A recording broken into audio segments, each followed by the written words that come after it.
Hello, everyone, and welcome to another lecture of genetics. In this lecture, we will be discussing about linkage and chromosomal mapping. There are some important conceptions and ideas here that I will not go back to because I will just assume that you guys have a full understanding about those ideas, that information that we already discussed in other lectures. That is the knowledge about meiosis, remembering that meiosis is the type of cellular division that produces gametes. And also, I need you to remember the Mendelian ratios, because we are always going to compare those Mendelian ratios to the future type of ratios that we are going to find in these classes. Just like we did in lecture 3, where we compared the exceptions of the Mendelian ratios with the Mendelian ratios, we are going to do something similar right here in this class. To begin with, I would like to discuss about the X linkage. As the name suggests, the X linkage is a genetic process that describes how genes are associated with the sex chromosomes, specifically the sex chromosome X. Here, we know that in plants and in animals, these chromosomes, they determine the sex of those organisms. So a biological female would present double X, and a biological male would present a X with a Y.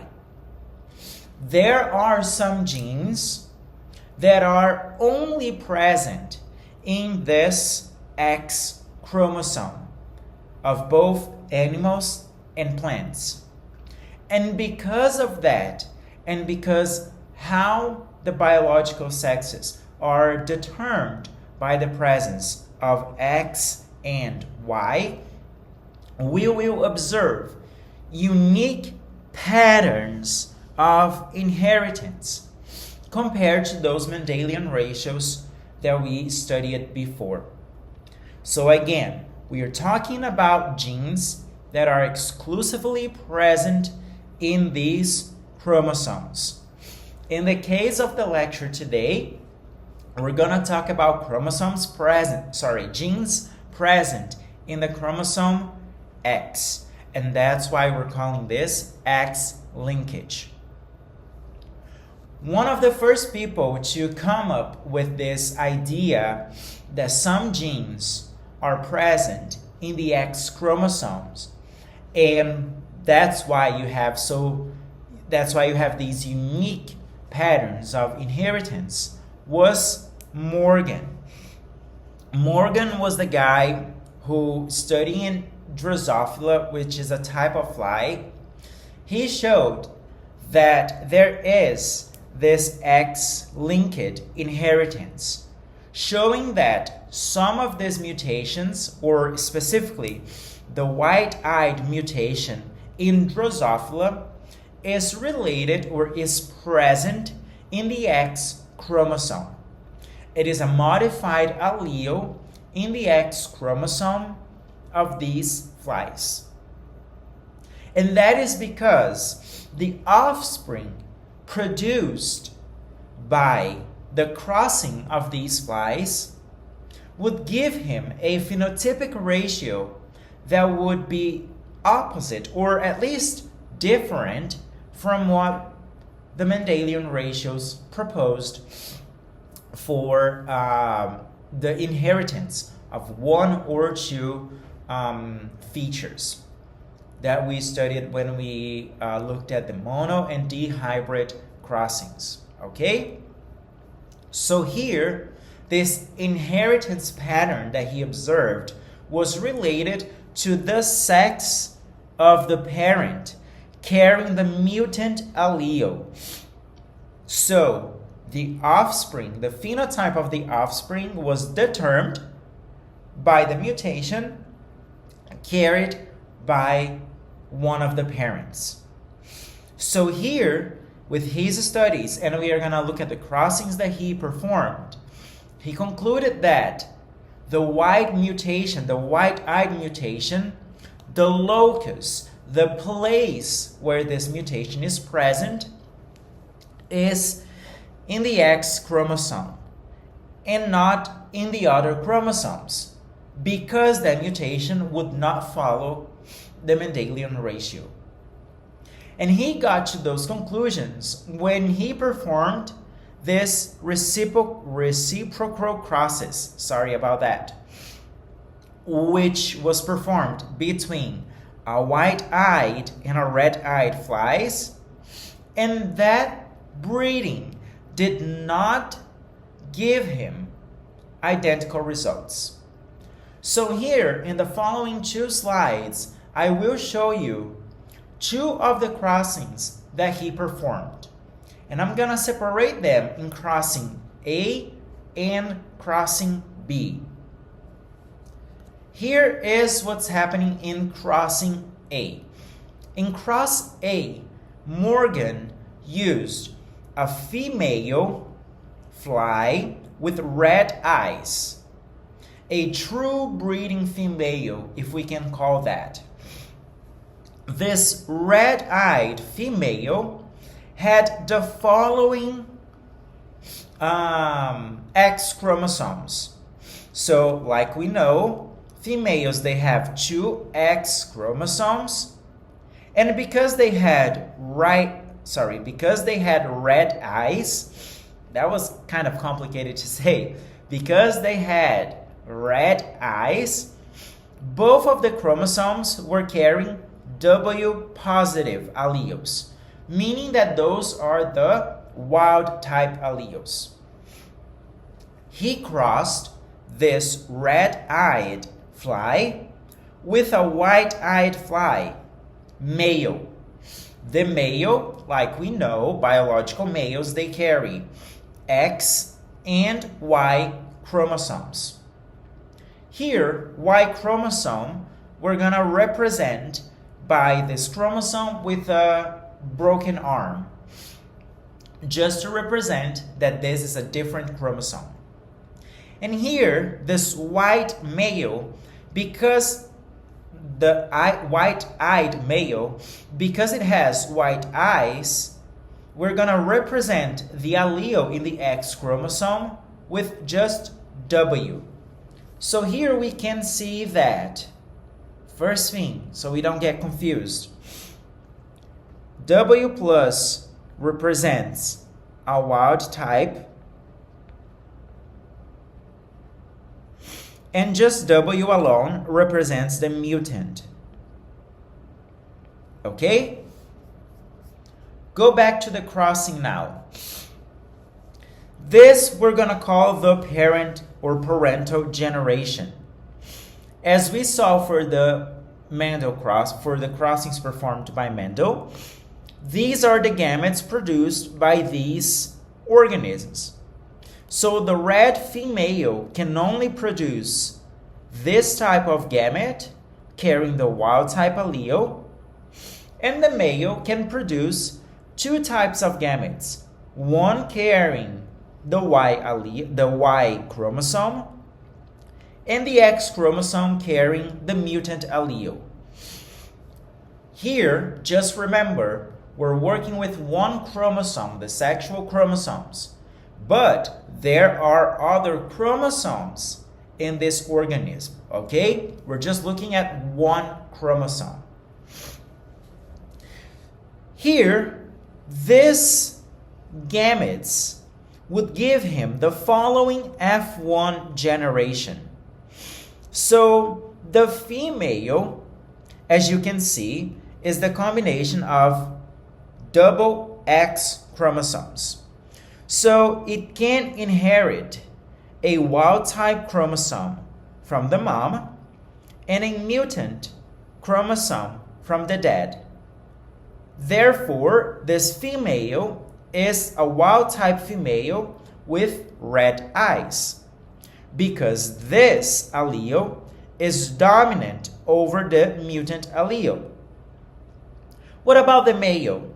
The male can only inherit the Y chromosome from the dad, or from the biological male, and the X chromosome from the biological female. That's why this male here is carrying a wild-type allele in the X chromosome. Therefore, the offspring at F1 generation, they are all red-eyed flies. Now, what we do here, like Mendel did, we self-cross the F1 generation. So we use one red-eyed female crossing with one red-eyed male.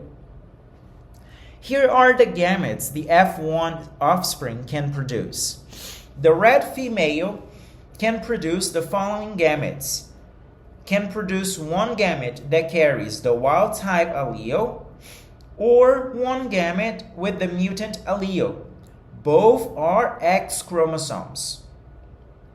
The male can produce a gamete carrying a wild-type allele and a gamete carrying the Y allele. When we cross this, we can use the Punnett square.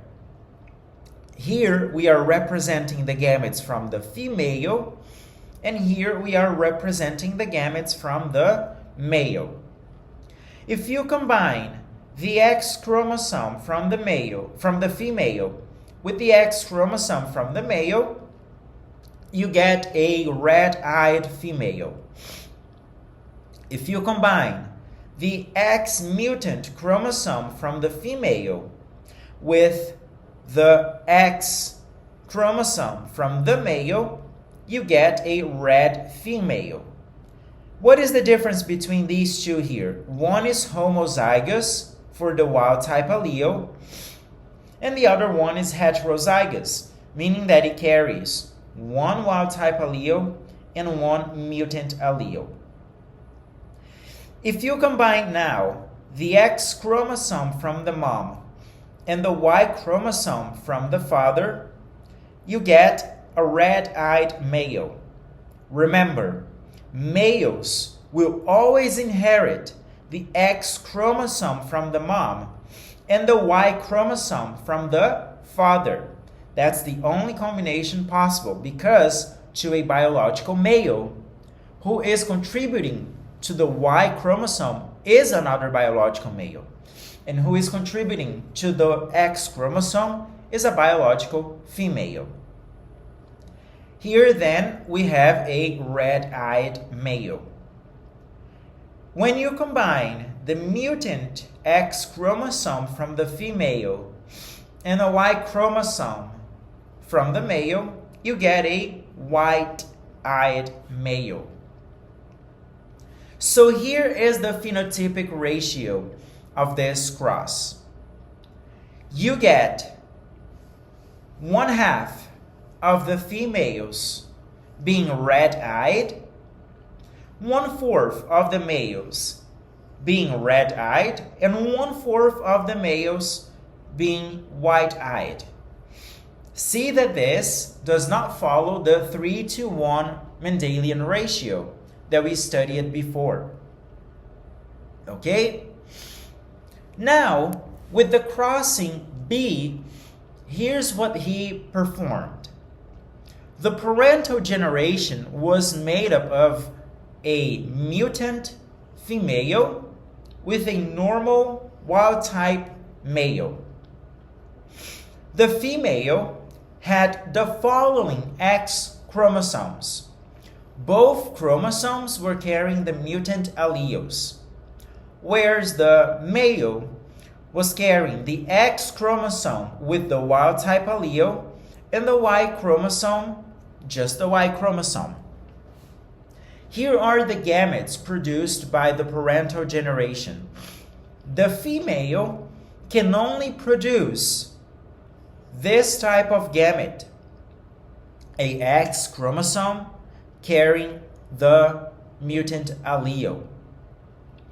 The male can produce the following chromosomes: one X chromosome with a wild type allele and one Y chromosome.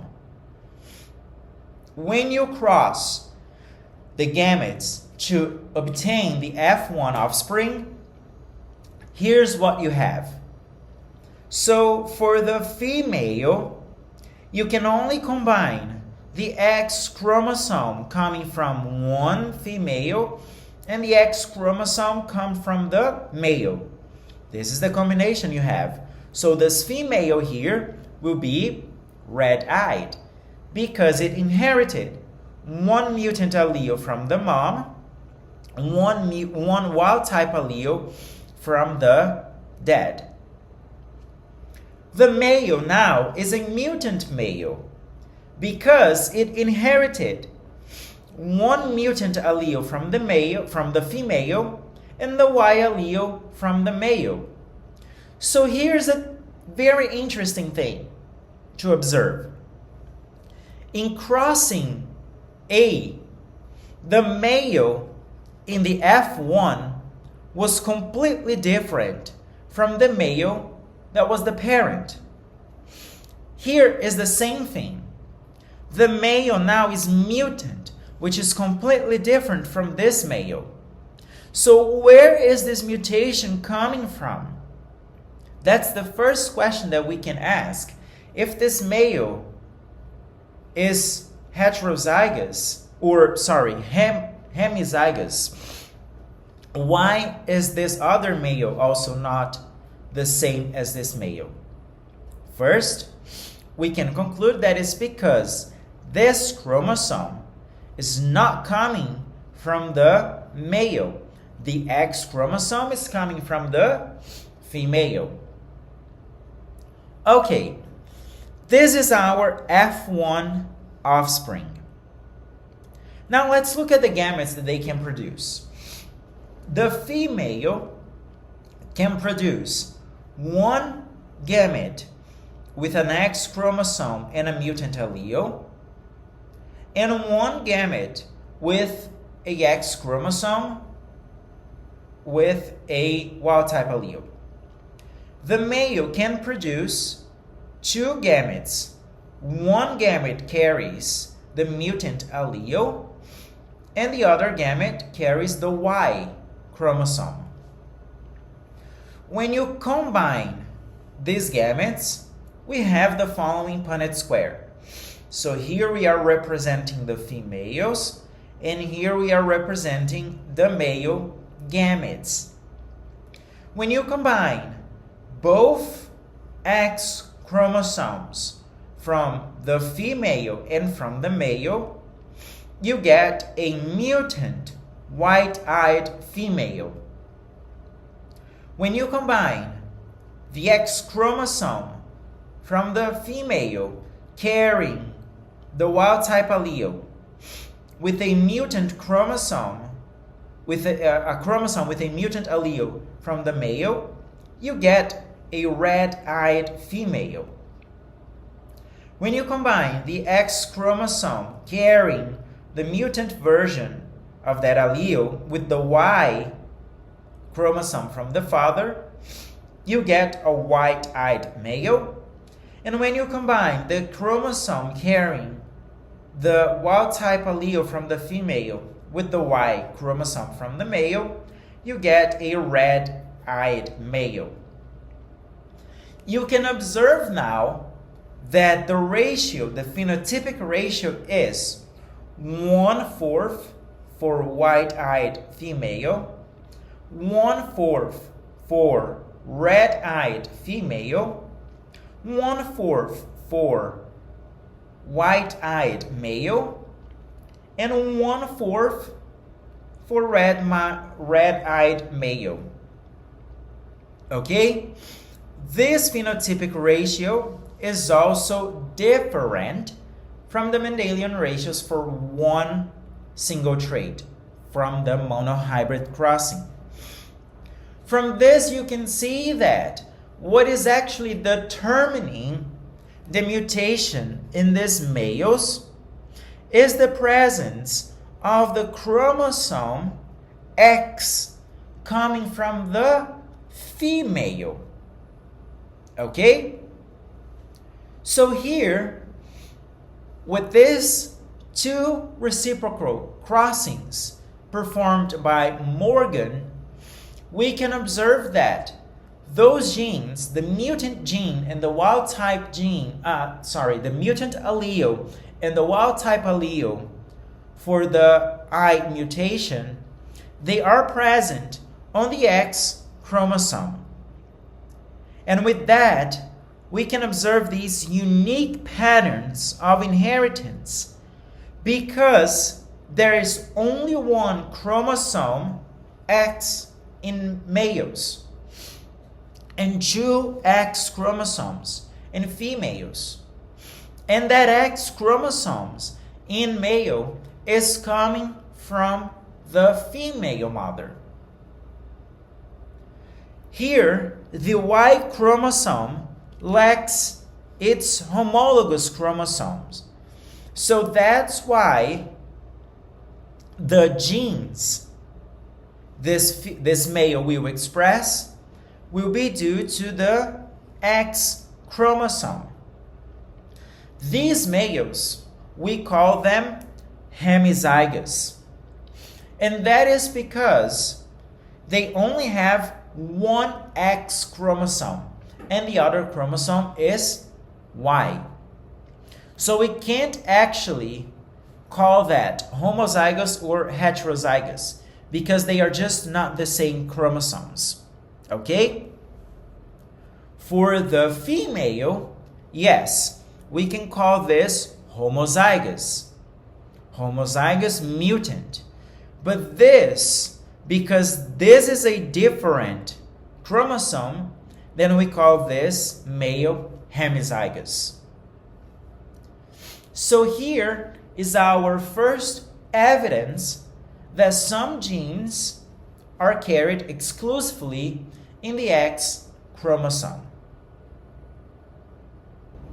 Now that we just covered the X linkage type of inheritance, I want to discuss about two things that can also happen and might be confusing when taking into consideration the X linkage that we just discussed. And those two things are the sex-limited and sex-influenced inheritance. Here is the individual's sex that influence the phenotype. Not necessarily will be only the X chromosome, like we saw for the example with the Drosophila. Here, you also have to consider other aspects more than just the genetic background, such as the hormonal composition of that individual. So, depending on those factors, the phenotype of that individual will be influenced. So, the first thing is the sex-limited inheritance. In the sex-limited inheritance, and I'm gonna get my pointer here, we have that the gene expression, the phenotype, will be affected by the sex. Here, the expression of the specific phenotype will be limited to one sex. Here is also important to understand that the phenotype might not only be affected by the X chromosome. Here we can have those phenotypes affected by genes in other chromosomes. Here, what is important will be the hormonal constitution of that subject in analysis. One of the examples that I want to bring about sex-influenced inheritance is the pattern of baldness in humans. Here, we have the letter B representing this gene.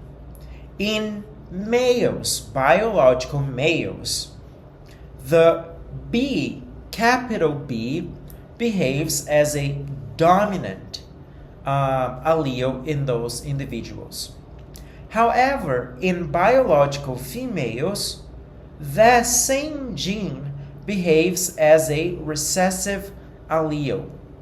So for instance, when we look at the phenotype for males, if the male has a homozygous dominant genotype, then the male will be bald. The female, even though I am saying here that can be bald, that effect is less pronounced if compared to males. It is common to find females, biological females, that have a certain pattern of baldness, but that's just not as the same as the pattern in biological males. When the individual is heterozygous, the male will be bald because this allele will behave as dominant allele. But in females, if you have a female that is heterozygous, the female will not be bald because, like I said, this will behave as a recessive allele. Now, if the individual is homozygous, recessive for both alleles, then either males or females will not be bald. I want to talk about now how the phenotypic expression or the expression of the phenotype of that individual is not only related to the genetic background of that individual, because the phenotypic expression of a particular trait is also influenced by the environment. So depending where that organism is living, you will have that environment influencing the product of those genes. So we say that the phenotypic expression is not only influenced by the genotype of that organism, but also by the environment, because the environment also is full of, in a simple way of understanding, full of clues, full of selective pressures that will influence the expression or not of those traits. And because of that, there are two concepts that we need to understand. They are the penetrance and expressivity. The penetrance is how much in percentage that mutant allele or that mutant genotype is present in that population. However, because the expression of that gene also depends on the environmental influences, we have this other concept, which is expressivity, that will say that will measure the range of the expression of the mutant phenotype.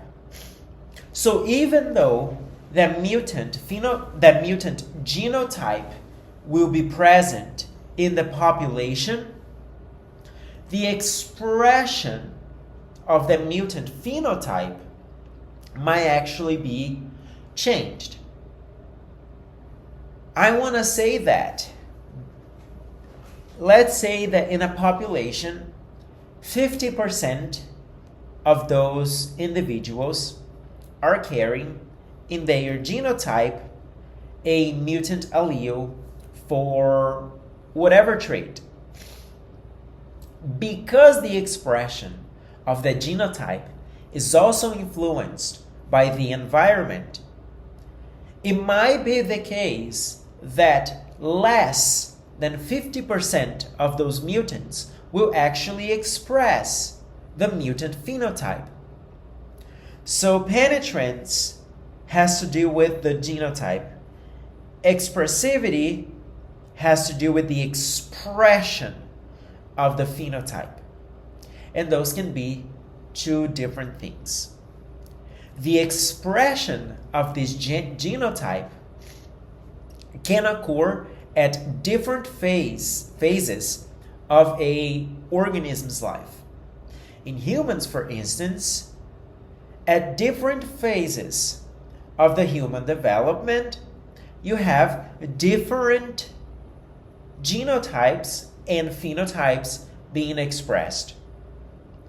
Therefore, there are many traits that, even though they are inherited, they will only be manifested at different phases of that individual. I brought now a few slides where I want to comment about some disorders that can be inherited, but they will only be manifested after birth. And that's what I want you to understand by expressivity of that trait. Okay? The expression of that trait will be determined not only by the genetic background of that individual, but also by the interactions with the environment. The first example I have here is the Tay-Sachs disease. This is an autosomal recessive disease. So let's break down the meaning of this word. When we say autosomal recessive, we are saying that we need an allele that looks like this, right? For that disease to be expressed. If the organism has a dominant allele, then probably that individual does not express the disease. Okay? Here, in this case, this is a metabolic disease where lipids are not destroyed or metabolized by the cells. And those lipids start accumulating and they become toxic for those individuals. Here, the newborn is normal. However, around the age of 3, that individual usually dies because of this accumulation of lipids in the cells. Now let's look at what happens with the genotype of these in this scenario. Here we have a mother that carries the recessive allele, so we can represent this mother by capital A, lowercase a, and a father that carries the mutant allele as well. Not mutant allele, we can say the recessive allele, okay? We can also represent that by capital A and lowercase a. When we do the combination or the Punnett square of these two individuals, this is what we get.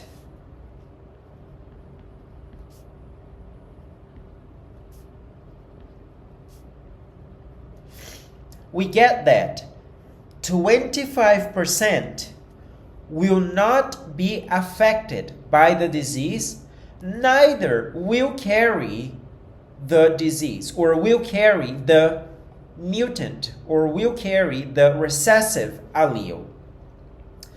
25% of the individuals might be affected by that disease. And we have here 50% that these kids will not be affected, but they will carry the recessive allele. This is a typical case of a Mendel probability, a Mendelian ratio. Okay, we've seen this before. This would be 3 and this would be 1. So we would have 3 to 1 phenotype. However, we would have 1 to 2 to 1 phenotype. The other condition I want to talk to you about is the Lesch-Nyhan disease. This is a X-linked recessive disease, meaning that if it is X-linked, this mutation or this disorder happens in the X chromosome. Remember, males or biological males have the chromosomes X and Y. Biological females have the chromosomes X and X.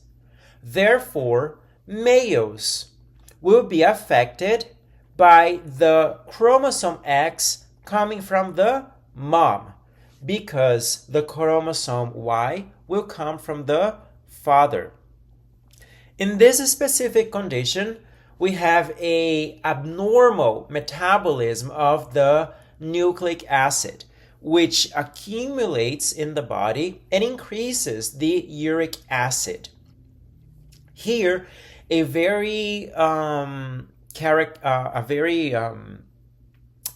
specific trait, I would say, or a sign of this disease is the self-mutilation of the lips and fingers. So if you Google this condition, you will see that the first pictures that will show to you are newborns, kind of babies, with fingers and lips kind of mutilated because they do bite those areas. Okay, so here the newborns are normal, but after 6 to 8 months they start having their first symptoms. Here for this disease, I want to represent the mutant X chromosome with the letter X and M. So this will represent our mutant X chromosome, and this will represent our wild type or our normal X chromosome. Let's say that we have a mother that is exemplified here and a father that is exemplified here. The combination of this mother that has a normal X chromosome and has a mutant X chromosome will give us the following with the combination with this father that does not possess the mutation. The mother, by the way, even though the mother has the chromosome in a mutant, has the mutant allele, here the mother does not express the disease. Okay, it is a heterozygous for that disease. When we combine the X chromosome normal from the mom with the X chromosome from the father, we get a normal female. If we combine the same X chromosome from the dad with a mutant version of that chromosome from the mom, we get this following genotype. This female only carries the disease, but do not express the phenotypic traits of this disease. In order to express that disease, this female would have to be homozygous in both chromosomes. If you combine the X chromosome from the normal X chromosome from the mom with the Y chromosome from the father, you have a normal male. But when you combine the same Y chromosome from the father with the mutant chromosome from the mother, you have a mutant, a affected biological male. So here males are affected because they receive the mutant chromosome from their moms. Okay? This is one example of X-linked genetic disorder. Another genetic disorder I want to talk to you that is also X-linked and it is recessive. It is the Duchenne muscular dystrophy. In this disease, a very common symptom is a muscular wasting, meaning that the muscle of those people start getting weaker and weaker as the disease progress. Usually, people have their diagnosis around 3 to 5 years of age because that's when they start showing symptoms such as not moving around or having difficulties to move. And there is a very characteristic position that those people have because they can't support their own body, so they kind of lean forward. Okay, this is a very fatal genetic disorder, and it's usually by the year 20 of life that people die. This affects heavily males in compared to females. Why? Because this is a X-linked recessive disease, meaning that a female, for that female to be or to have that that condition, you would need this type of combination occurring, meaning that the X chromosome from the mom would have to be mutant and the X chromosome from the father would also have to be mutant. That rarely occurs because, as you can see, the father probably would have died if the father had that disease. However, here, what I am showing you in this Punnett square below is how males can be affected.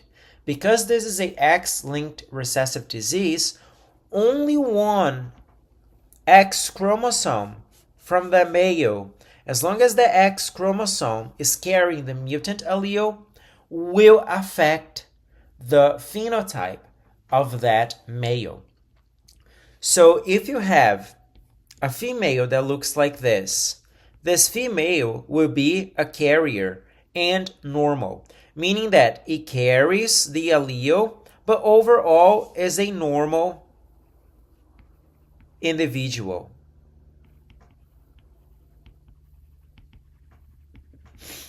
But if you have this condition here, then the male will definitely show signs of that disease. Is there a way that male can not have the disease? Yes, if the male inherits the normal X chromosome from the mom. This Punnett square is just the same for, it is the same that I showed you for the previous genetic condition, okay? Both of them are X-linked recessive disease. The last genetic condition I want to talk about is the Huntington disease. You probably have heard of this disease. I also think that Duchenne dystrophy is kind of popular among people, but this definitely is very popular. This Huntington disease is a autosomal dominant. Autosomal dominant. What do we understand by that? Is it X-linked?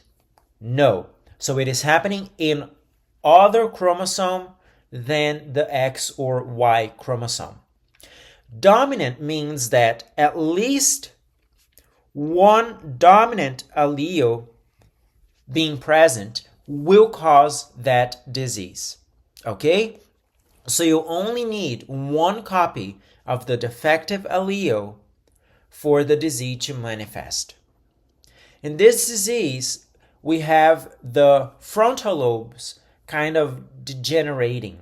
So there is a overall degeneration of the brain, and that is followed by uncontrolled movements by those individuals.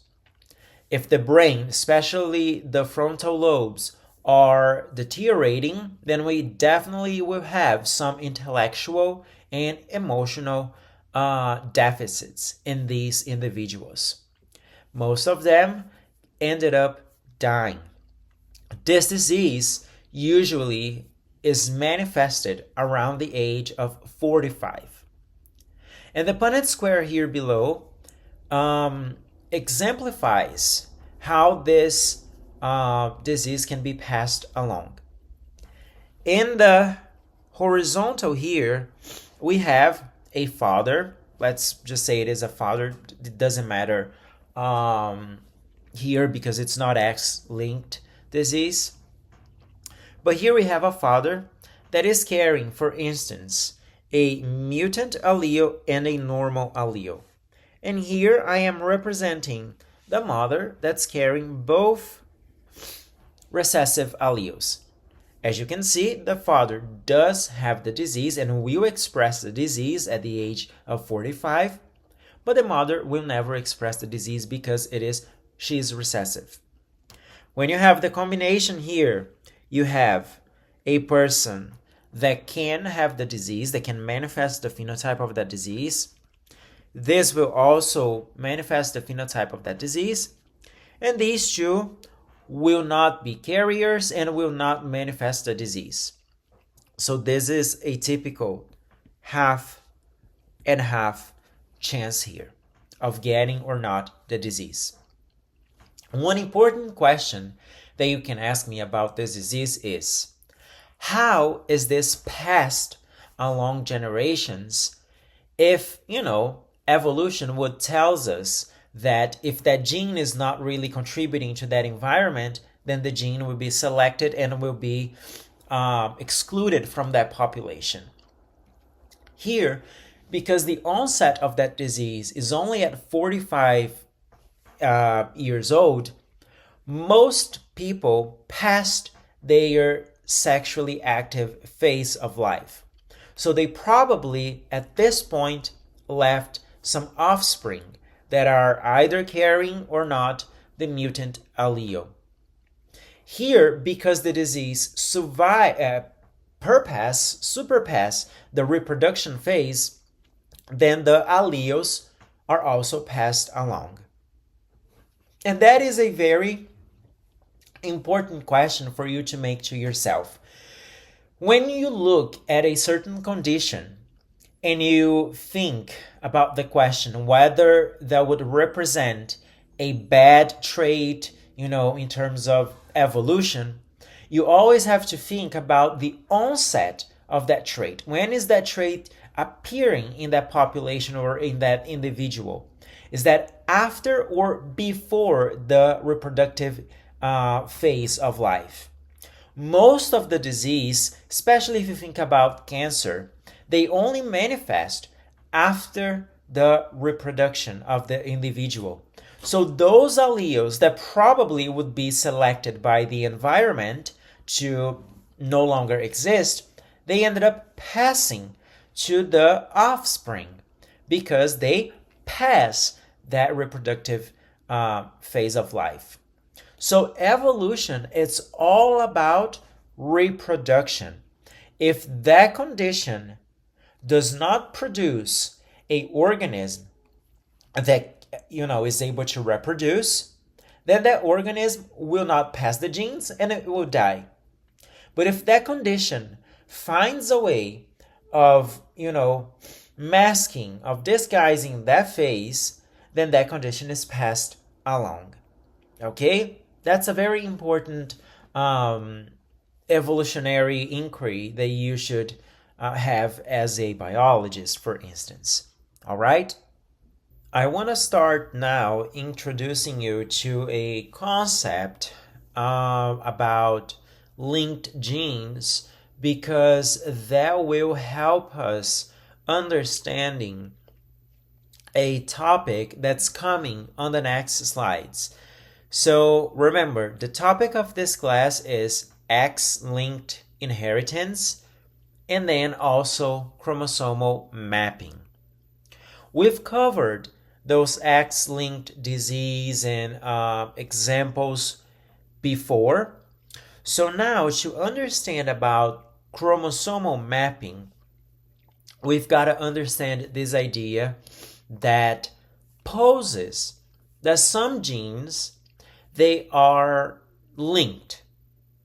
And what does that mean? Well, that is a very simple idea. So this guy, Sutton, he found out that there were, because it was in the past, many more unit factors than there were chromosomes. Remember, unit factors, we understand unit factors today as genes.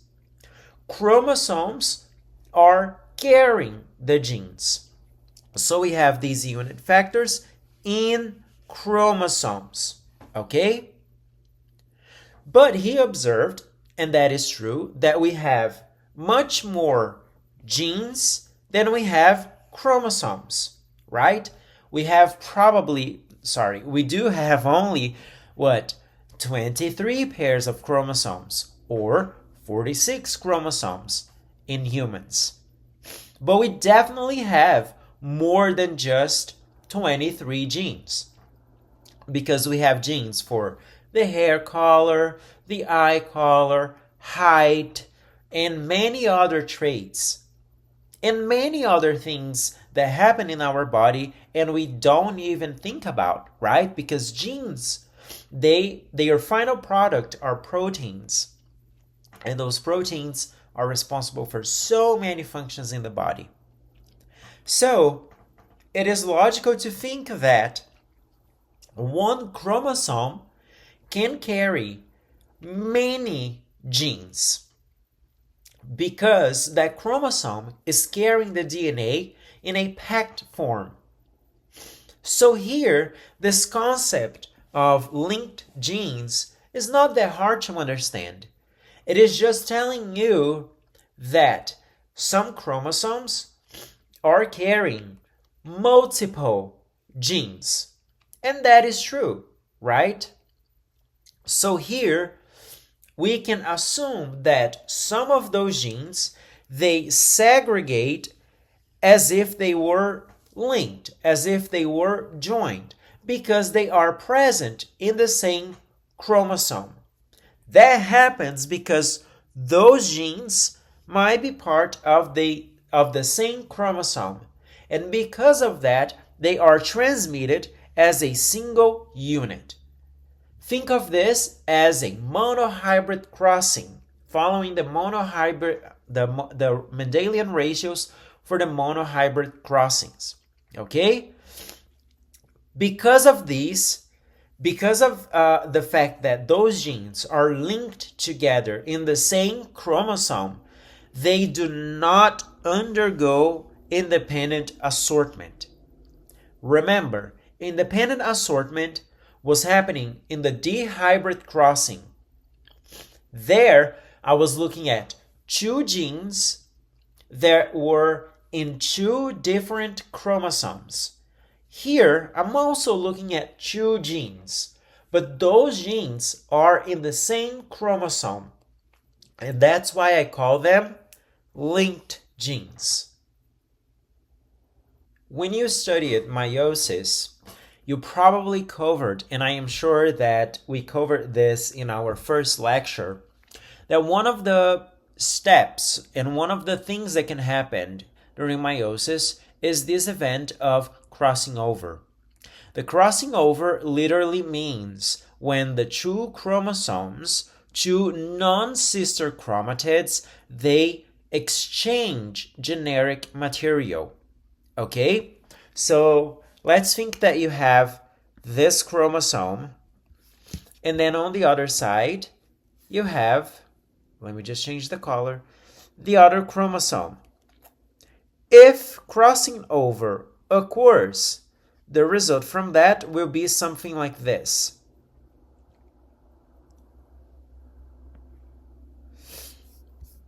Let me get the other color.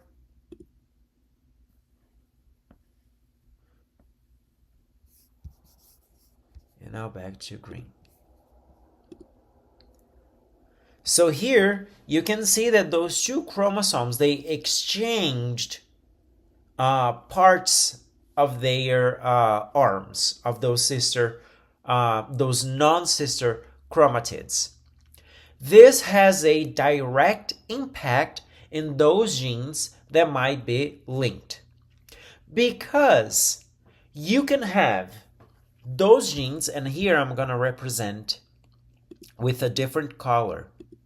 You can have those genes sitting far apart, or you can have those genes sitting very close together. Those genes that are sitting far apart, you can imagine that they are more likely to be affected by that crossing over. Those genes that are close apart, that are close together, or they are closer together, they are less likely to be affected by this event of crossing over. Okay? So here we have two cases. A linkage without crossing over. And when we have a linkage without crossing over, we only produce two genetically different gametes. I'm going to show you an example of that soon. Here those gametes will be called parental or non-crossover gametes. And we have them in equal proportions. The opposite is the linkage with crossing over. Here, those genes are probably far apart, so crossing over is more likely to happen between them. Okay? And try to remember this, more likely, there is a higher probability of crossing over to happen, because that probability will be important for mapping the distance of this genes. Here, when there is a crossing over, we are involving two non-sister chromatids. And here we generate two new alleles combinations. And the gametes now will be called recombinant or crossover gametes. I have an example of that right here. In letter A, I am just showing you what's happening in a normal dihybrid crossing where there is independent assortment. Here, I am representing two genes, gene A and gene B. So you have gene A and gene B. You can see that this diploid organism has the following alleles for gene A and the following alleles for gene B. In the case of an independent assortment, those genes are in different homologous chromosomes. So you have A in one chromosome and you have B in another chromosome. Remember, in meiosis, we separate first the homologous chromosomes and we separate then the sister chromatids. Okay? At the end of meiosis, we produce 4 gametes. If these chromosomes and if these genes are assorting independently, those gametes will look like this. The first gamete will look like carrying a dominant version of A, a dominant version of B. The other gamete is carrying a dominant version of A, recessive version of B. The other gamete, a recessive version of A dominant version of B, and the last gamete is carrying a recessive version of both genes. Here, remember, one gene does not affect on the other, okay? So they segregate and they assort independently, meaning that the height of the pea plant does not influence in the color of the seed pod of the pea plant. Remember, that was the case when we studied the D hybrid crossing. Okay? One gene does not depend on the other and they assort independently. However, B and C are two figures that are showing you the exact opposite. Here I am showing you a case where genes A and genes B are linked. And here in B, I am representing when there is no crossing over, and in C, I am representing when there is a crossing over. In B, you can see that gene A and gene B are far apart, but they are in the same chromosome. So I say that they are linked genes, just because they are in the same chromosome. Here at the end, look at the gametes. We only have two different types of gametes. I am producing a total of 4 cells. But you can see that these two are the same and these two are the same. Okay? Remember, this is kind of what happened with our monohybrid crossing. But in the case of when you have a crossing over, things are a little bit different. Here I am representing the crossing over between two non-sister chromatids. You can see that these chromosomes in orange and these chromosomes in blue, they are sister chromatids from one and the sister chromatid from the other one are exchanging part of their chromosome. Meaning that now the gametes will look different. And this is what we have. At the end of meiosis, again, we are producing 4 cells. However, one cell carries the 2 dominant versions of A and B. The other one, look to what happened to this cell here. Remember, in a case where no crossing over occurred, we had both dominant alleles. But here, because there is a crossing over, now we have one dominant allele for A and a recessive allele for B. Same thing here. Here, crossing over occurred, and now we ended up with a recessive allele for A and a dominant allele for B. This is carrying a chromosome where no crossing over occurred, and then we ended up with a lowercase a representing the recessive allele and lowercase b also representing the recessive allele. You can see that the 4 gametes generated here are completely different from the 4 gametes generated here. In both cases, genes A and B, regardless whether they are dominant or recessive, they are in the same chromosome, which is different from case A, where we are having those genes in different chromosomes. Here, they assort independently. Here, what's modifying the final result is a crossing over between 2 non-sister chromatids. The color here is only to identify which ones are coming from the biological female, which is orange, and the ones coming from the biological male, which is represented by blue. If the genes are close enough, we say that there is a complete linkage. In this complete linkage, we have a specific linkage ratio. Oops, sorry. I missed the laser point. We have a specific linkage ratio. This linkage ratio will be very similar to the first monohybrid crossing that we studied when we were studying the Mendelian ratios. Okay?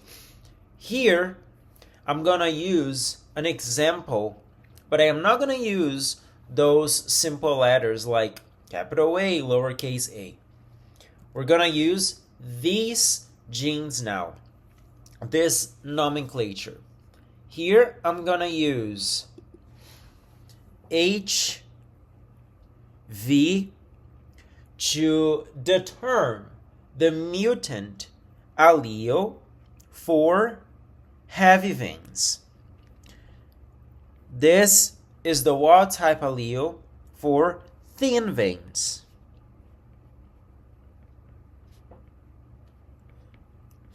I guess I should say we are working with Drosophila here. Oops.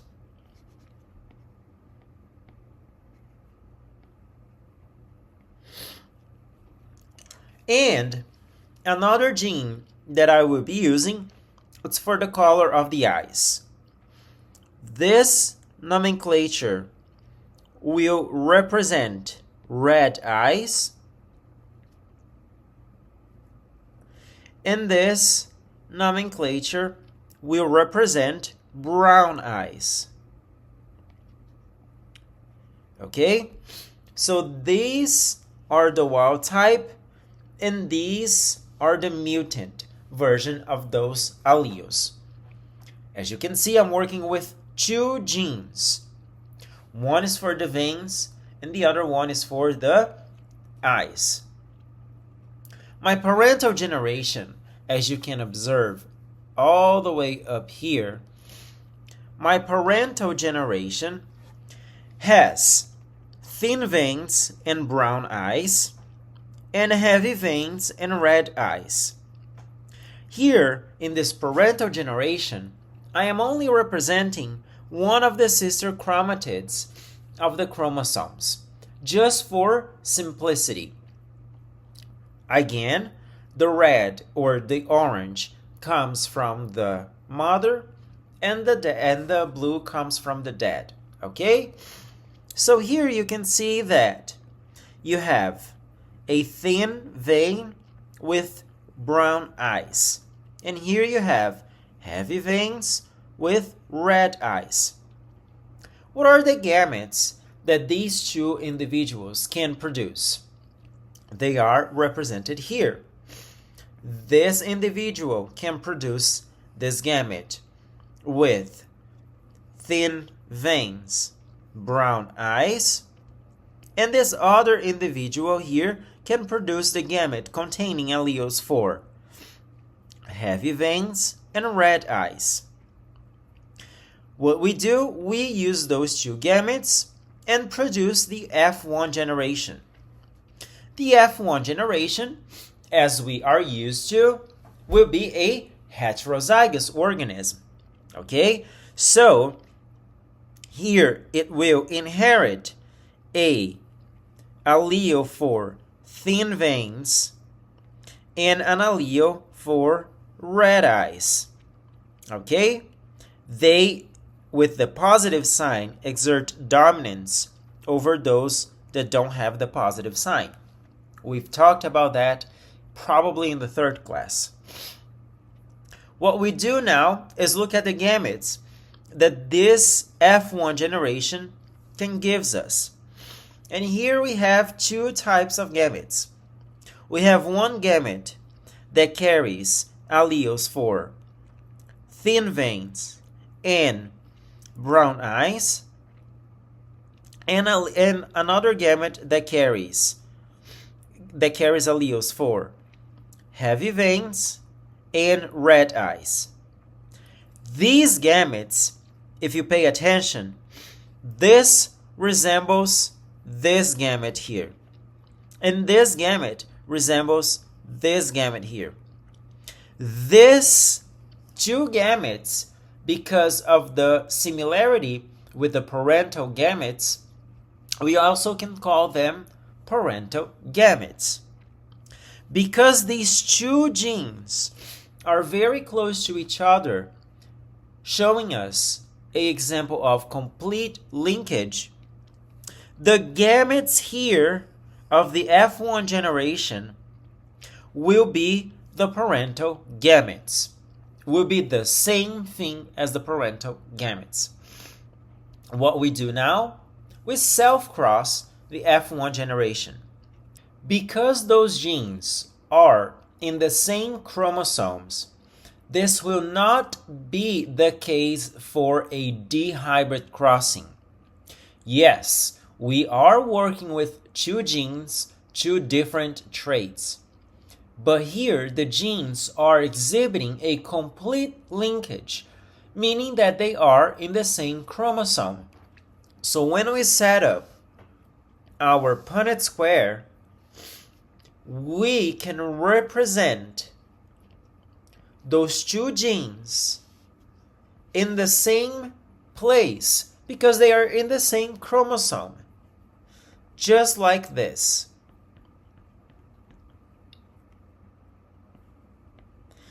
And here, as you can see, I am simply copying the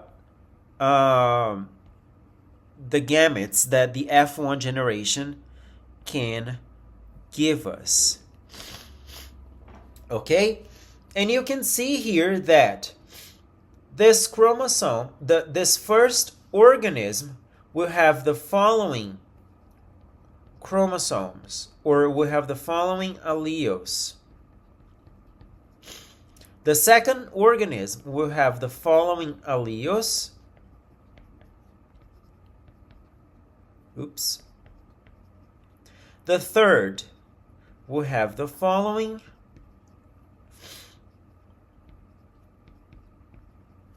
And the last one will have this. Will only carry the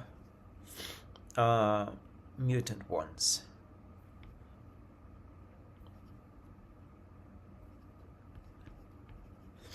Oh, I guess I forgot the plus right here. Okay? So here is what have the phenotypic ratio is what is demonstrated by the presence of one thin and brown. Then we have two thin and red. And we have one heavy and red. Okay? So we have the following phenotypic ratio, which even though we are doing a Punnett square similar to the monohybrid crossing, we are not getting the same phenotypic ratio that Mendel got. Okay? Here we're looking at two genes that are in the same chromosome.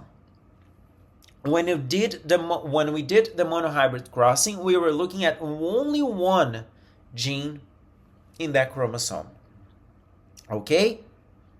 At this point in the lecture, you might be wondering, why are we covering all these things? And the answer is coming in the following slides. But I'll give you a hint. We are interested in determining, in knowing the distance between genes in a chromosome. So far, we've talked about genes that happen in the X chromosome, and we call that thing as X linkage or linked inheritance.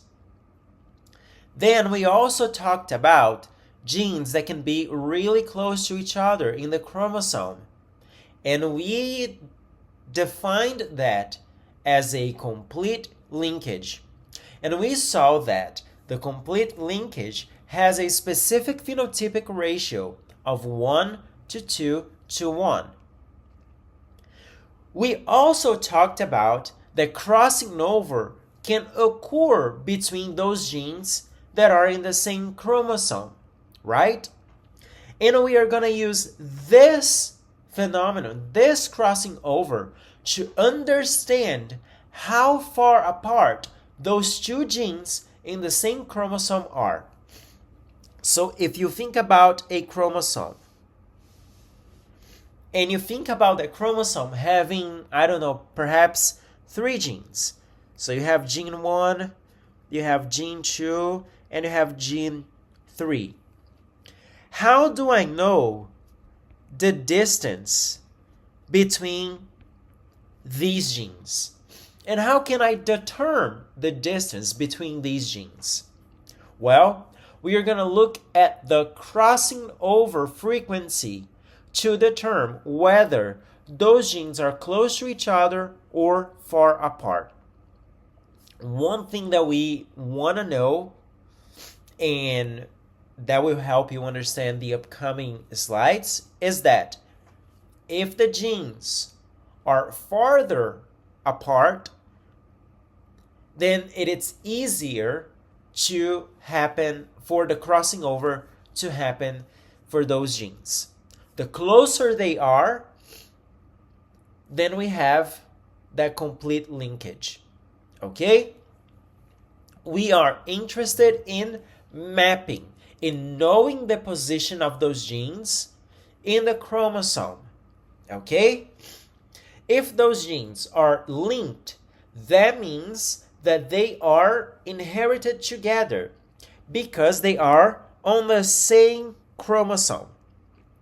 If those genes are always inherited together, that happens because they are very close to each other. And we call that a complete linkage. And we saw that that complete linkage has a very specific phenotypic ratio. However, sometimes those alleles, those genes that are in the same chromosome, they are not inherited together. So even though they are on the same chromosome, they are not inherited together. And that is the opposite of the complete linkage that we just talked about. Why would that happen? That happens because of the crossing over. So the crossing over, and I'm sorry about this. So the crossing over, as we discussed in our first class, is when those homologous chromosomes, they exchange their material, and that happens during meiosis. So here we know that the crossing over is the basis, is the source of genetic variability for that species. Looking at the example, here you have 2 homologous chromosomes. And those homologous chromosomes are duplicated. One came from the biological male, and the other one came from the biological female. During the crossing over, look, it literally, that's what's happening. One chromosome crosses over the other, and they exchange their genetic material. So probably, for instance, you might have had a gene over here, a gene over here, and a gene over here, and a gene over here. Even though they are in the same chromosome, these 2 genes will not be inherited together. Because look to what happened now. This gene was crossed over and it's now present in the other chromosome. Okay? So that also creates a new and specific phenotypic ratio.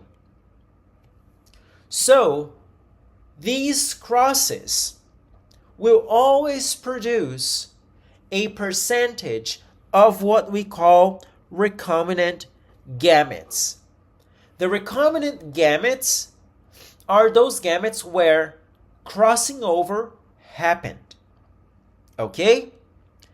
The percentage, the chance of happening recombination is dependent on the distance between those two genes in the chromosome. If they are very close to each other, less likely the crossing over will occur. So the percentage of the recombinant gametes is lower. If the genes are far apart, then the percentage of recombinant gametes that you can get is increased. Okay? So the greater the distance between the two genes, the higher the chance of producing a recombinant gamete. And here we are going to go back to our Morgan and the study with the flies. Here we already talked about the X-linked inheritance, right? That relates to those mutations that are present in the X chromosome. Only in the X chromosome. And we call that X-linked inheritance. However, Morgan, when he was studying these X-linked traits, he observed that when two genes were present in the same X chromosome, then the ratios, the phenotypic ratios of the offspring that he would get was kind of tricky. So when we studied at the beginning of this class the X-linked inheritance, we only talked about one gene. But here, Morgan was wondering what was happening with those two genes in the X chromosome and why he was getting all that variation. He thought that the variation that he was getting in those individuals was coming from this chiasmata. The chiasmata is literally what the name suggests, is when the chromosomes, they cross over each other, they wrap around each other. And this crossing over causes what? The recombinant gametes.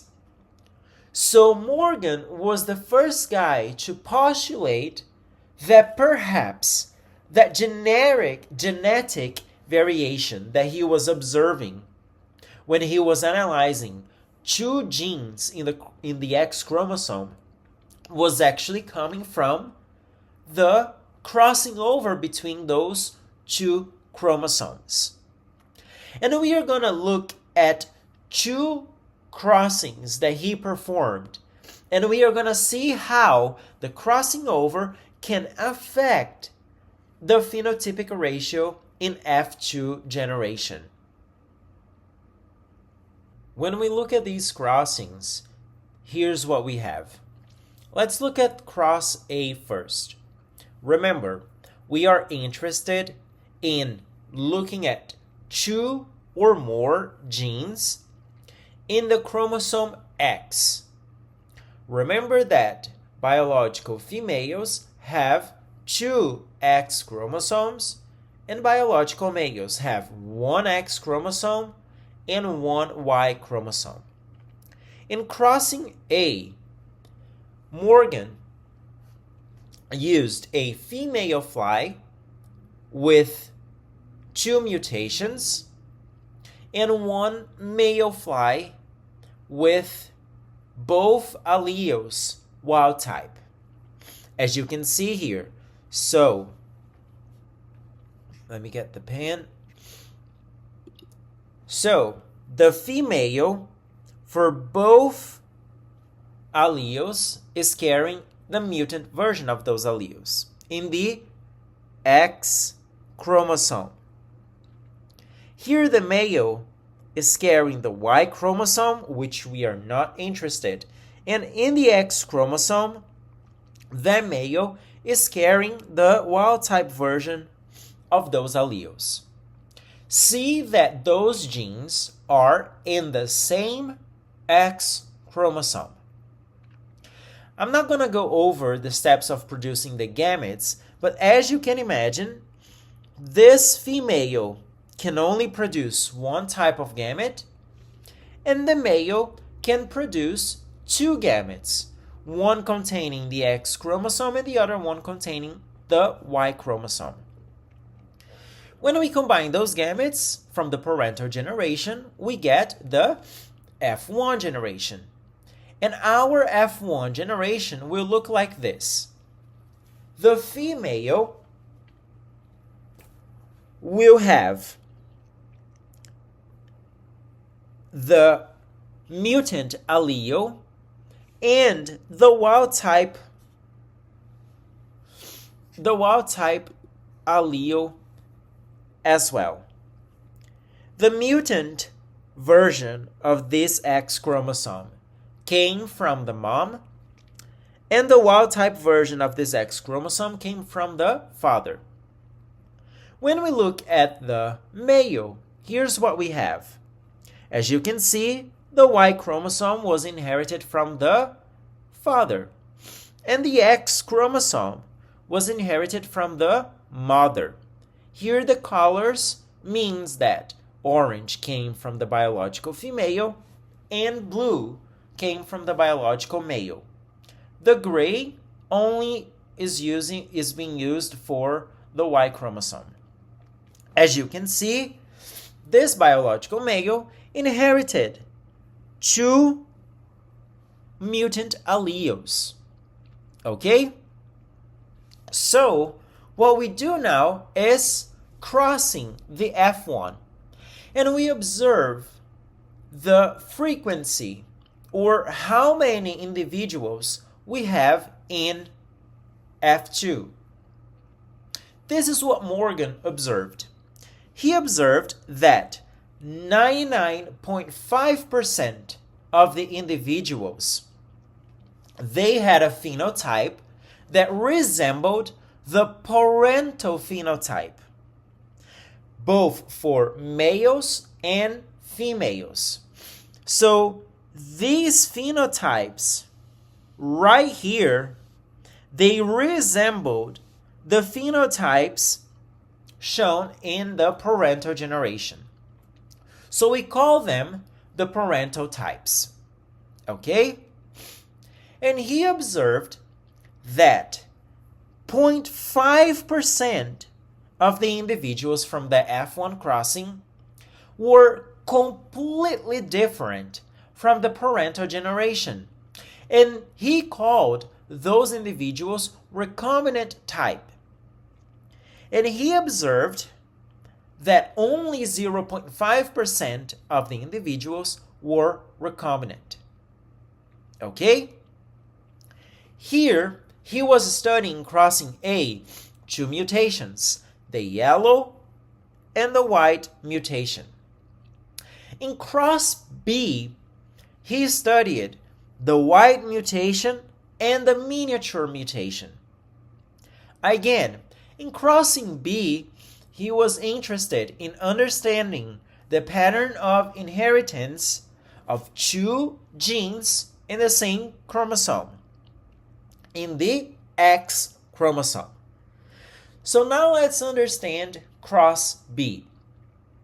In cross B, he used a female that had mutant alleles for both of the genes, and the male had wild-type alleles for both of the genes, plus the Y chromosome.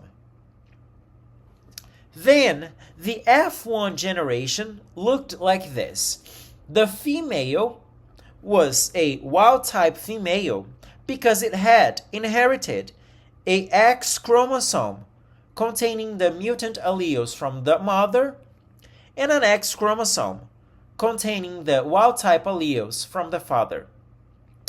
The biological male of the F1 generation inherited the X chromosome containing the mutant alleles from the mom, and the Y chromosome containing no type of allele here of interest from the father. We are only interested in those genes in the X chromosome, okay? That's why I said that about the Y chromosome. When he crossed the F1 generation, he observed the following for the white and the miniature mutations. He observed now that 65.5 of those individuals would resemble the parental generation, and only 34.5% would demonstrate a different version of that parental type. Those he called recombinant types. So, when he looked at the mutations yellow and white, he got 0.5% of recombination. When he looked at mutations white and miniature, he got 34.5% of recombination.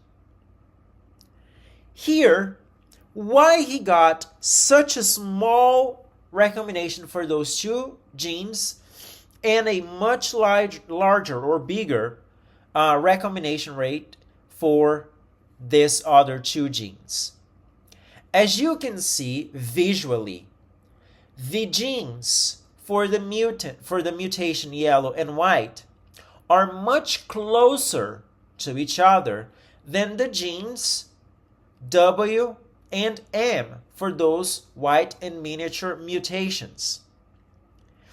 Here, and we are going to conclude this in the next slide as well, we can see that if the genes are close together in that same chromosome, then the recombination frequency is smaller. But if those two genes are far apart from each other in that chromosome, then the recombination frequency is much higher. Here, Morgan hypothesized that those two genes that were located relatively close to each other on the same chromosome, they were less likely to have the chiasma. And by chiasma, let's understand crossing over. So those genes that are on the same chromosome, but they are close to each other, there is a lower chance of occurring crossing over between them. Therefore, they are less likely of a genetic exchange. If we go back here, and I am gonna erase all this, if we go back to this example, here's what we can observe. There was a recombination between these two to produce this type of organism. As you can see, this guy inherited the X chromosome from the mom and the Y chromosome from the dad. But the X chromosome coming from the mom does not resemble the chromosome that the mom can give it to him, right? The mom can give either Y and W or Y plus and W plus. That's what we have here in this F1 generation. However, this recombinant male does not have any of those. Instead, it has a Y positive and a W, meaning that there was a crossing over that exchanged those Y alleles with each other. Okay? Same thing for the female. There was a recombination that caused those recombinant types to exist. And the recombination happened in the X chromosome of the mom. Okay? And that's why we got those recombinant frequencies. Here, this other guy, Alfred Sturtevant, he figured out that he could use this hypothesis that Morgan had postulated to infer, to make inferences about the distance of those two genes. Morgan said that if the genes are close to each other, less likely for crossing over to occur. Then Sturtevant, he proposed that he can use this frequency to map, to understand the position of those genes in that chromosome. To understand the position of linked genes in the same chromosome. So here, the frequency of exchange, the frequency of crossing over, the number of individuals that are recombinant gives us a relative distance between those two genes in the chromosomes that we are interested. Okay? In this slide, I summarize what I want you to understand from all these concepts. I want you to understand that we can know the position of the genes in one chromosome, and we call that chromosomal mapping. And we can know that distance by looking at the frequency of recombination. Frequency of recombination is essentially counting the number of organisms that you have in the F2 generation. Okay? Why can I use this number? Why can I use the frequency of recombination to understand the relative position of the genes in a chromosome? The idea is very simple, and I've been telling you that. The idea is that the closer the genes are to each other, the less likely they are to cross over. So less likely for recombination to occur. So less recombinant phenotypes you will have.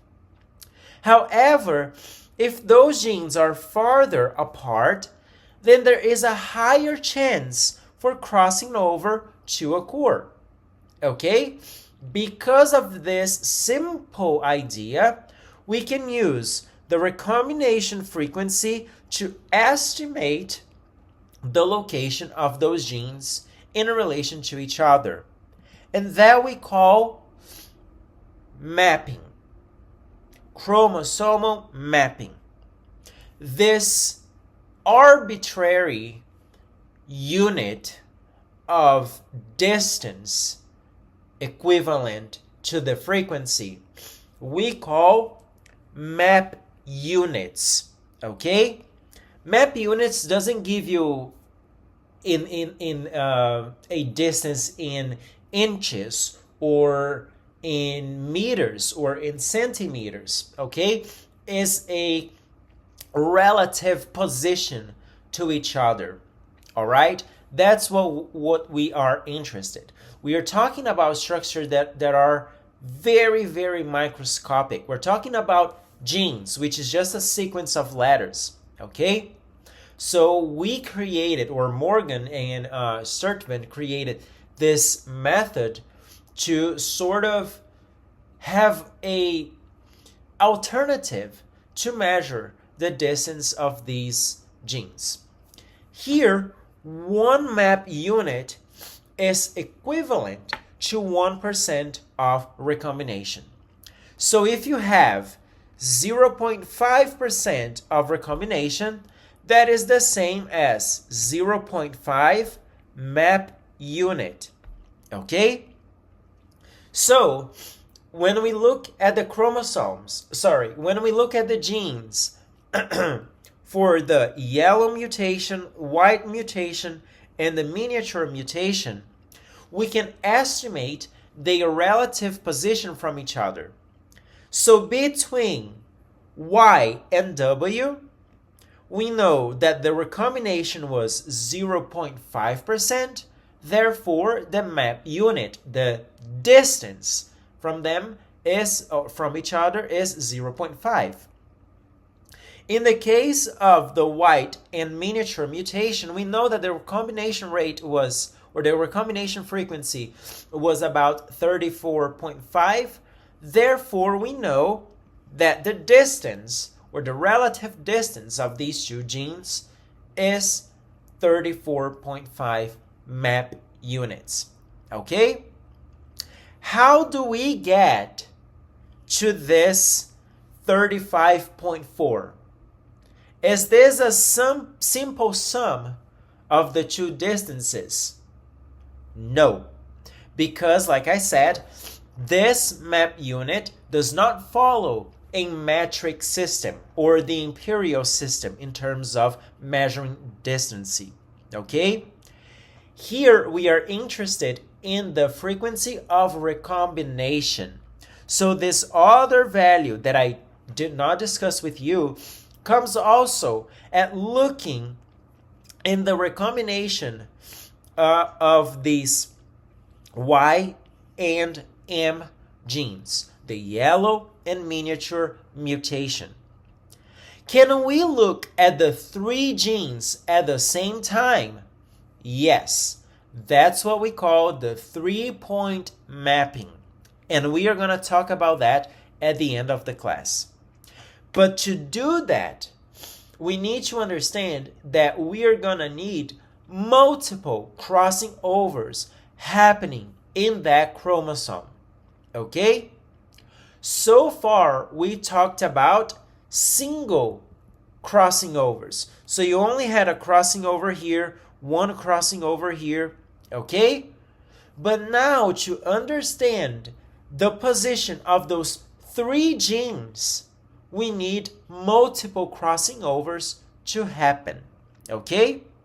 Before we complicate things with three genes in the same chromosome, let's see if we understand one single crossing over and only two genes.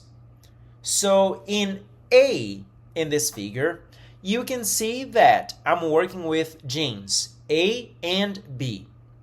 Genes A and B, in this first example, they are very close to each other. Okay, those alleles are very close to each other. Therefore, when you have crossing over here, look, the gametes produced at the end of meiosis, they are all the same. So the organisms here can be called the parental, or they will produce a parental type. So these are the parental gametes. Okay? Because they resemble the gametes from the parental generation. However, look at example B. In example B, you can see that genes A and B are farther apart. So when crossing over occurs, the new gametes that we obtain are different from the parental gametes. So we call them the recombinant gametes. This is just a summary. When the genes are far apart, you will produce, after a crossing over, two non-crossover gametes and two crossover gametes. The non-crossover gametes are known as the parental gametes, and the two crossover gametes are known as recombinant gametes. Okay? Keep this in mind. We are working with genes on the same chromosome. Okay? Remember,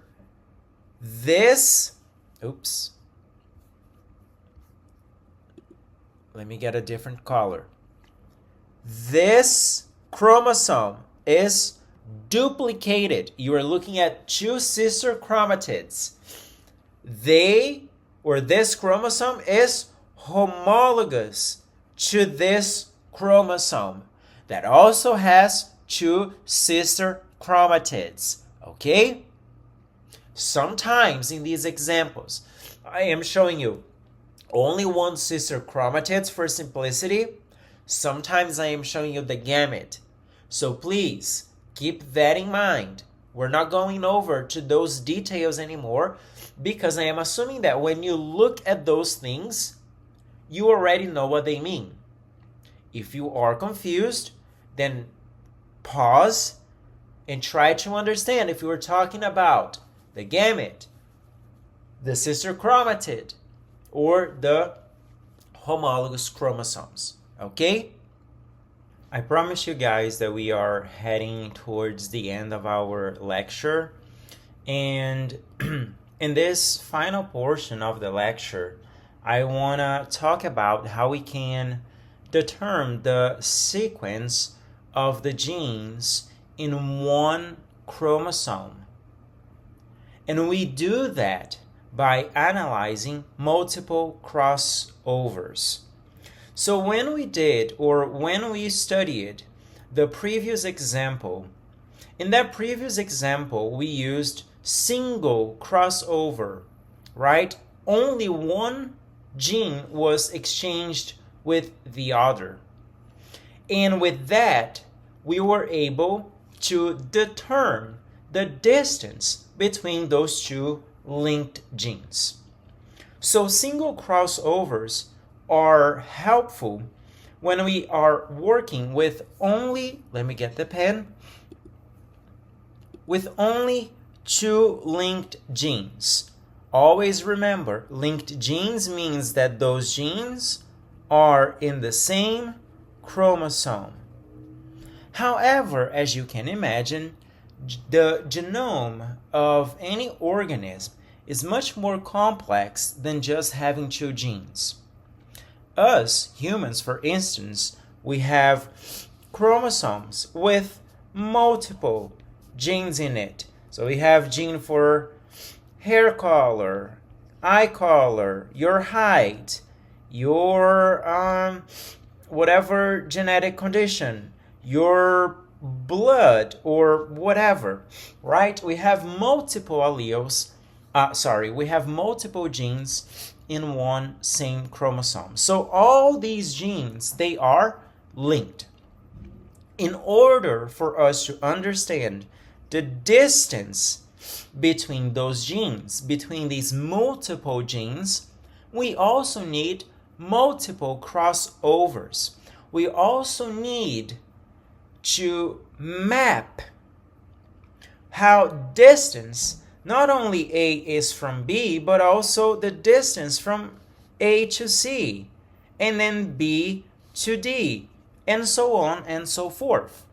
And in order to do that, we need to obtain multiple crossovers between those genes so that we can have those recombinant types, and in those recombinant types, we can actually determine the frequency of recombination. And like we said, the frequency of recombination equals to our map units. Okay? So this is what I am showing you here in this slide. I am telling you of a case of a double crossover. Here you can see the following. These chromosomes were inherited from the mom. So this is a duplicated chromosome.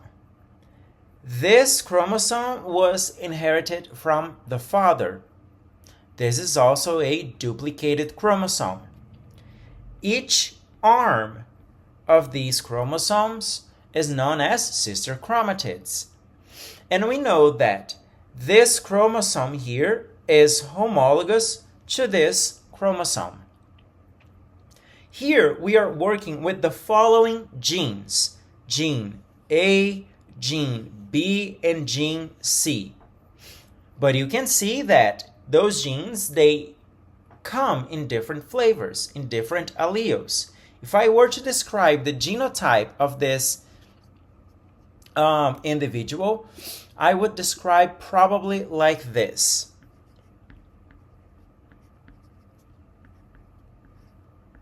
Correct? So we have dominant and recessives for both of those, for all those three genes that we are working with. You can see here that we have two crossing overs happening between those homologous chromosomes. You can see that the first crossing over is occurring here, and the second crossing over is occurring here. When this organism goes through meiosis, the meiosis will produce 4 cells, 4 gametes. And the gametes will be the following.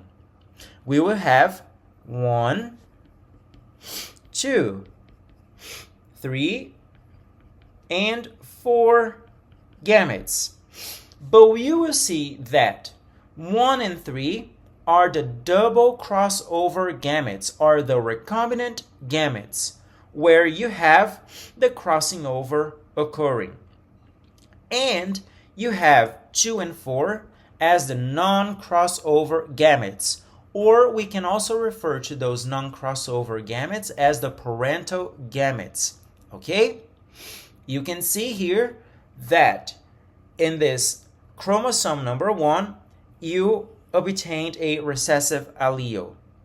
In chromosome number 3, you obtained a dominant allele because the crossing over was just at that point. Okay? And the other 2 chromosomes, they remain the same as their parents.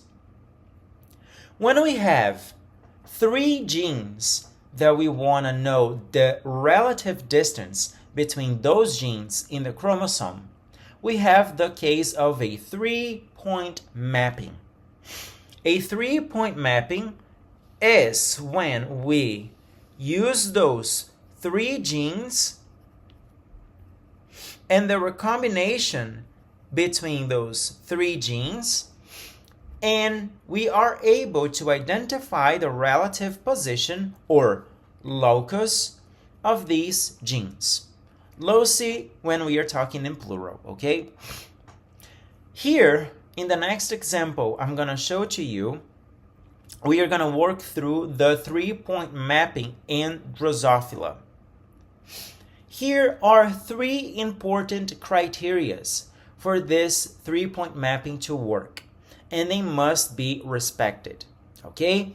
The first criteria is that the genotype of the organism producing the crossover gametes must be heterozygous.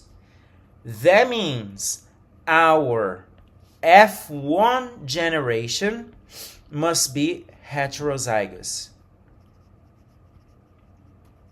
Okay? And that is true for the monohybrid crossing, for the dihybrid crossing as well, and we've studied that. The second condition is the cross must be conducted to determine the genotype of all gametes by observing the phenotype of the offspring. And this offspring will be our F2 generation. The third and last criteria that must be respected is that we need to produce a sufficient number of individuals from that crossing in order to have a good enough representative sample of this crossing over. For instance, if in this cross I only have 2 individuals as my F2 offspring, it is very likely that I will not observe any recombination. But the more crossings and the more offspring I produce, then the larger will be my sample size, and the higher are the chances of actually having those crossings. Okay? Now let's look at this giant Punnett square. I know it sounds or it seems intimidating, but let's walk through this very carefully. So at the very top, we are looking at the parental generation. The parental generation consists of one female fly and one male fly. As you can see, the female fly is carrying the mutant alleles for those genes. This is a biological female, meaning that you have an X chromosome here and an X chromosome over here. And you can see that we are working with 3 genes. Let's just call them gene Y, gene W, and gene EC. There are specifics for these genes, but let's not get too confused about the phenotype yet, okay? We just want to know the distance between them. These are the mutant version of those genes. The wild type version of those genes carries a positive sign with it. As you can see, the male carries a X chromosome and a Y chromosome. Because all these traits that we have here are X-linked traits, we will see that the male only have those genes in the X chromosome. Okay? The Y chromosome does not carry those genes. From this parental generation, we create then the gametes, right? The gametes are created through meiosis. And these are the gametes that we have. For the biological female, the only gamete that we can produce is this one, where we have all the genes being represented here by their mutant allele, because that was the parental generation. For the male can contribute with an X chromosome and a Y chromosome. The X chromosome of this male only carries the wild type version of those alleles. What do we do now? We cross our gametes to obtain F1, correct? When we obtain F1 and we are looking at this, the biological female of this F1 is a heterozygous. If you look very closely, the biological female is represented by Y, Y plus, W, W plus, and EC, EC plus. Meaning that this would exert a dominance over the mutant allele. So this female is heterozygous. Meaning that one of the first laws that we had here, they have to be heterozygous, is already being followed. Let's look at this male. What about the male? The male is a hemizygous. Why? Because the male inherits the X chromosome from the female and the Y chromosome from the biological male. This X chromosome of this male carries the mutant version of those alleles, whereas the Y chromosome is not carrying anything, right? Because the Y is not homologous to the X. We talked about that. What do I want to do now? I want to breed or self-cross the F1 generation to understand what are the phenotypes that F2 generation will produce, right? We always have parental generation, F1 generation, and then we analyze the F2 generation to make our conclusions. Here, we're trying to understand the distance between Y, W, and EC genes. Let's look now at the gametes that the F1 generation can produce, because those gametes will determine the phenotype we are going to observe in F2. Let's look at the gametes produced by the biological male, because that's the easiest here. The biological male can only contribute to this X chromosome and this Y chromosome. Let me erase that, sorry. The biological male can only contribute to this X chromosome and this Y chromosome. So that's very simple. There is no tricks here about the gametes produced by the male. However, look at the gametes the female can produce. The first case here is when there is no crossing over. So we are looking at the two X chromosomes, and there are no crossing overs happening in these chromosomes. Therefore, the two gametes produced from this condition are represented here. The second condition, and I'm gonna keep erasing just to not get you guys confused, is when we have one single crossing over in those X chromosomes. Here the crossing over is happening between the Y and the W genes. As you can see, it was the Y. So we are analyzing this one. This Y is now present in this gamete, and this Y is present in this other gamete.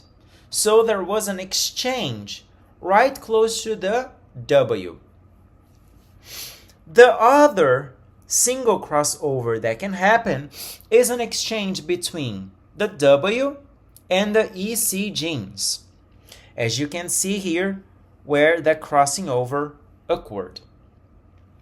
The last and also very important type of crossing over that can happen, and we are very interested about that, is the double crossing over. The double crossing over happens between Y and W and EC at the very same time. That's why it's known as a double crossing over.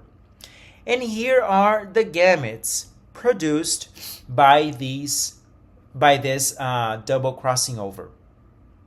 So here you have all the gametes produced by this female, all the possible gametes that can be produced by this biological female, whether you have one crossing over between W and Y, or if you have a double crossing, or if you have a single crossing between W and EC.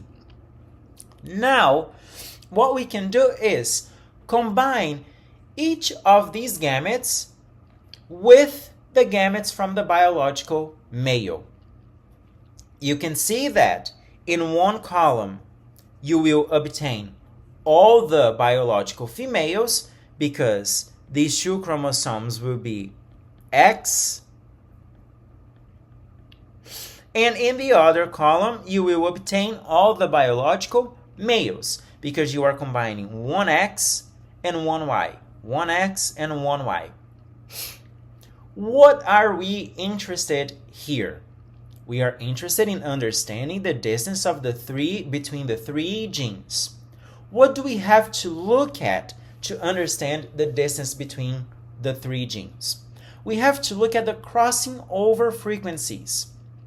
So, here I am already telling you that in that observed population, 1.5% of flies in the F2 offspring was observed to have this following phenotype that has these certain conditions. Okay? And we are not giving actual names to those conditions yet. but they only refer, if you're too curious, about colors, okay, and the pattern of like a fur, some sort of fur that the fly can have. But we are not super interested in that. Just know that when we had a crossing between Y and W, we had about 1.5% of the individuals with this certain phenotype, okay? Then, when we had a crossing between the W and the EC, we had this percentage of recombination. Then, when we had the double crossing between the three genes, we had only 0.06% of individuals in that category, in that phenotypical category. From that, we can at least observe that if I were to have my genes here in this chromosome, so I have Y, W, and EC, when I look at the recombination frequency, I can assume that the distance between W and Y is of 1.5. And the distance between W and EC is of 4. However, there is another thing here. There is the double crossing that we must consider. We also had this additional space in between those genes. That's what this frequency is telling us. So not only the distance between Y and W is 1.5, but this distance is 1.56, because we've got to consider the recombination frequency for this double crossing. And for the W and the EC should be 4.06. The units here, remember, are only map units, are relative positions. So we represent by map unit like this. They don't mean anything in the metric or in the imperial system. They just give us a spatial location of how distant or close those genes are from each other. Okay?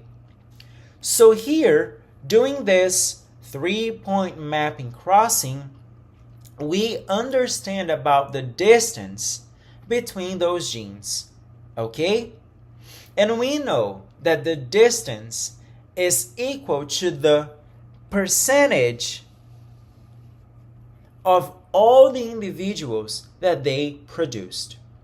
And that percentage we call the frequency of recombination. Okay?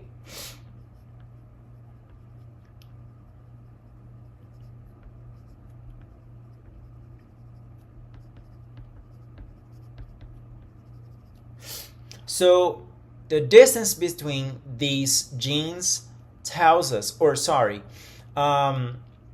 the percentage of offspring of these recombinations tells us about the distance of these genes. I want to add another level of complexity to this issue of mapping the position of the genes in a chromosome by asking you, how do we actually determine the sequence of the letters? Because so far we talked about determining the relative distance of these letters, right? But here in this example, I am already telling you that the sequence is Y, W, and EC. So if you have, let me get the pen. If you have your chromosome right there, and if you have 3 positions, position 1, position 2, position 3, and I give you this gene, and this gene, How do you know the right position was Y, W, E, C, and not, for instance, W, E, C, Y? How do we know that that is the case? Well, there is a trick to interpret this situation. The trick to determine the sequence of those genes, the arrangement of those genes in the chromosome, is to look at the double crossover. The phenotype observed in this double crossing over will determine the arrangement of these genes in the chromosome. The figure here is showing you 3 theoretical sequences. The first one shows you W, Y, E, C. The second one shows you Y, E, C, W. The third one shows you Y, W, and E, C. If double crossing happens to these 3 theoretical sequences, here are the gametes that we get. When we look at the gametes that we get and we compare to the double crossing, I know that is very small, so I'm just going to write it here. So our double crossing over produced the following genotypes, or you can also think about phenotypes: Y, W plus, E, C, and if that matters, it produces 3 flies of this phenotype, and the other one was Y plus, W, E, C plus, also producing 3 flies of this phenotype. I know that is very small, but I'm getting the information from there. When I look at these 3 theoretical sequences, I want to know, of all these sequences, which one, when I have a double crossover, will give me this organism. And I will make your life easier by saying that it is the third position, it is the third theoretical sequence that will give me the exact frequency of recombination that I observed in my F2 generation. Okay? That is, let's look at this example in a more, in a more detailed way. So, our double cross, I think it is double crossing over like this, gives us this genotype, 3 organisms from this, and then this genotype or phenotype, 3 organisms here. The first theoretical position is having W, Y, E, C, and then the positives or the mutant alleles below. Not the mutant alleles, the wild type alleles. It doesn't really matter wild type or mutant alleles in this case, okay? When we have a double crossing over here, we just need to exchange these 2 letters. So the first sequence becomes W, Y positive, E, C. And the second sequence becomes W, Y, and E, C. Okay? None of these organisms resemble in any way the organisms above, right? This does not look like any one of this, neither this looks like that. The other possibility is having Y, EC, and W. And I will just copy the wild type alleles below it. Okay? When we do crossing over, just exchange the ones in the middle.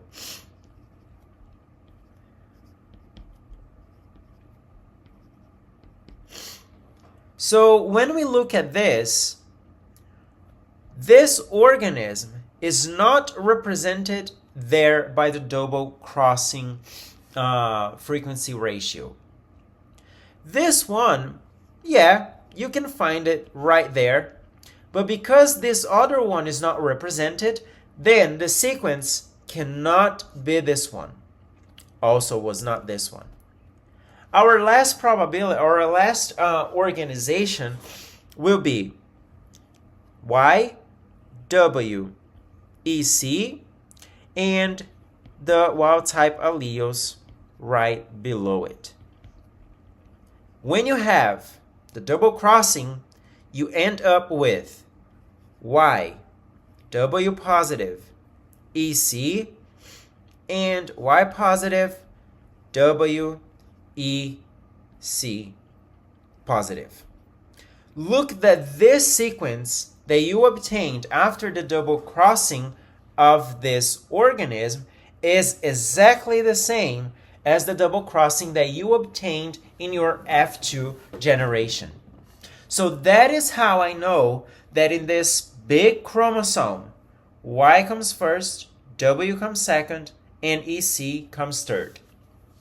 And here, I can also put the map unit in between all of them. Okay? So,